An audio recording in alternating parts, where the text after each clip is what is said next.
Hai, balik lagi bareng gua di Abel Channel. Kita akan ngomongin tentang iOS 18.3.2 yang beberapa hari lalu dirilis oleh Apple dan gua memang agak sedikit telat untuk nge-reviewnya. Gua pengen tahu dulu bagaimana rasanya pakai iOS 18.3.2. Yes, di update kali ini kayak biasa, ujungnya doang yang ada update 18.3.2 di poin 2-nya doang dari iOS 18.3.1.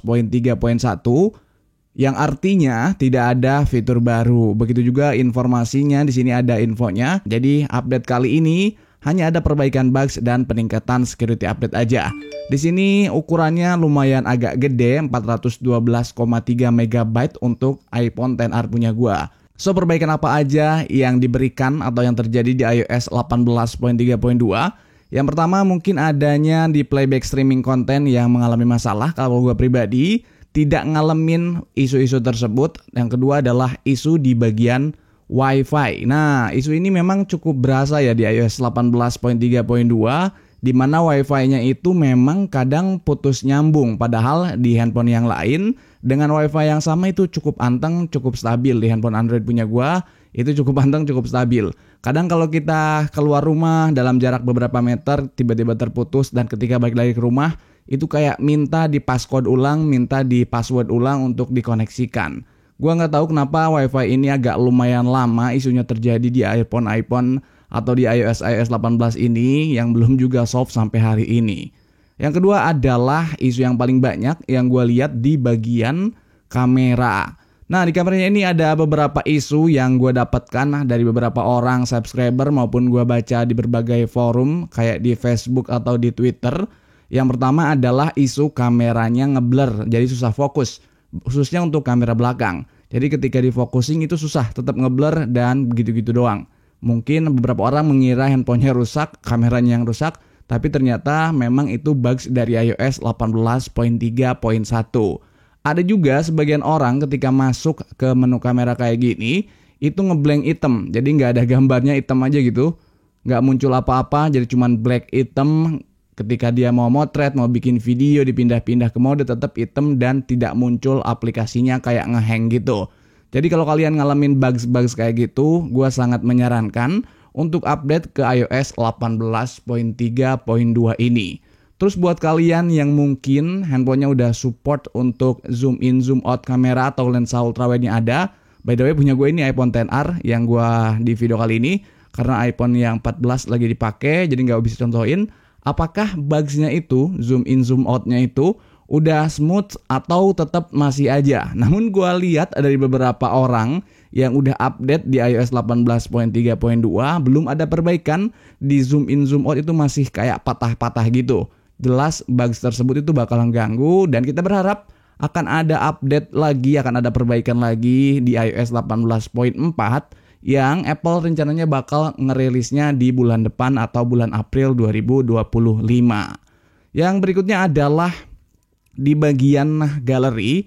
Kalau teman-teman punya sebuah video di galeri, kita playback. Gue cari dulu videonya sebentar. Video sampel aja biar bisa ngelihat. Nah, kalau kalian playback kayak gini, ada beberapa isu. Yang pertama adalah isu audio yang delay. Jadi antara videonya, gambarnya, visualnya, dan audionya itu nggak ngesync.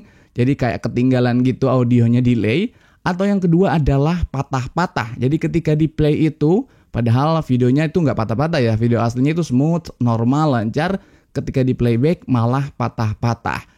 Itu juga yang kejadian di beberapa device atau di beberapa pengguna yang ada di iOS 18.3.1. Gue sangat merekomendasikan kalau kalian misalkan ngalamin bugs-bugs yang kayak gitu, segera aja update ke iOS 18.3.2. Dan mungkin ada bugs-bugs lain yang kalian alamin di iOS 18.3.1, boleh kalian komen aja di kolom komentar. Karena gue nggak tahu dan nggak ngalamin semua bugs kayak gitu. Lalu berikutnya gue pengen ngasih tahu juga untuk build numbernya dulu. Di sini masuk ke general, klik about di sini. iOS versionnya udah di 18.3.2 dan di sini build numbernya ada di 22D82. Jadi pastiin kalau kalian udah update di 18.3.2 build numbernya sama karena semua device pasti sama build numbernya. Lalu berikutnya kita akan cek storage-nya karena beberapa device juga ngalamin pembengkakan di storage. Nah, di sini Teman-teman bisa lihat di general iPhone storage kita buka cukup cepat, kita buka ke bawah, biasanya aman kalau cepet gini. Yes, ini aman. Untuk punya gua harusnya ini aman, normal ukurannya. iOS-nya 11 gigaan dan sistem datanya cukup kecil, 4 gigaan karena datanya memang nggak terlalu banyak juga. Sistem data ini memang variabelnya kadang ini ya dinamis, bisa naik bisa turun tergantung banyak atau kecilnya data. Tapi kalau misalkan sampai berpuluh-puluh giga penurunannya atau peningkatannya, tentu itu adalah bugs. Mungkin buat kita yang punya storage handphone yang luas kayak 128 giga, 256 giga atau bahkan 1 tera, itu tidak akan terlalu berasa. Namun bagi teman-teman pengguna iPhone yang masih pakai 60 giga atau 64 giga, itu bakal kerasa banget ketika ada pembengkakan di iOS atau di sistem data. Gimana dengan iPhone kalian? Apakah sistem datanya aman? Coba komen di kolom komentar juga, kasih tahu iPhone-nya iPhone berapa. Nah, buat teman-teman yang pakai iPhone X Inter, mungkin sebagian sinyalnya akan ada yang keblokir dan sebagian sinyal yang lain akan muncul. Jangan terlalu heran dan jangan nyalahin iOS-nya, memang itulah anomali sistem blokir IMEI di Indonesia ini. Gue juga ngerti kenapanya, why-nya kenapa.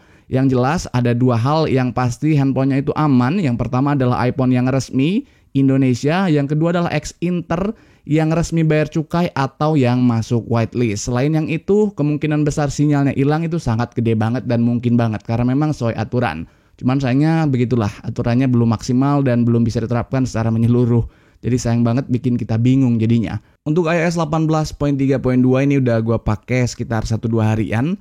Relatively gue tidak merasakan perubahan yang signifikan, namun ada sedikit peningkatan menurut gue pribadi di urusan ketahanan baterai yang sedikit lebih irit, sedikit ya. Dan pemakaian gue ini tidak merasa adanya bugs-bugs yang ganggu. Pemakaian kayak di beberapa sosial media atau di beberapa e-commerce ketika check out, masukin wishlist, terus nyari-nyari barang, overall itu aman banget. Begitu juga di berbagai macam sosial media yang gue pakai, overall sejauh ini aman dan lancar.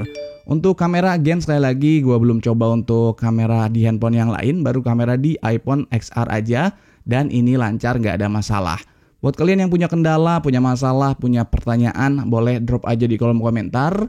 Dan itu aja informasi yang bisa gue share. Thanks for watching, see you next video, bye-bye. Gadget and technology.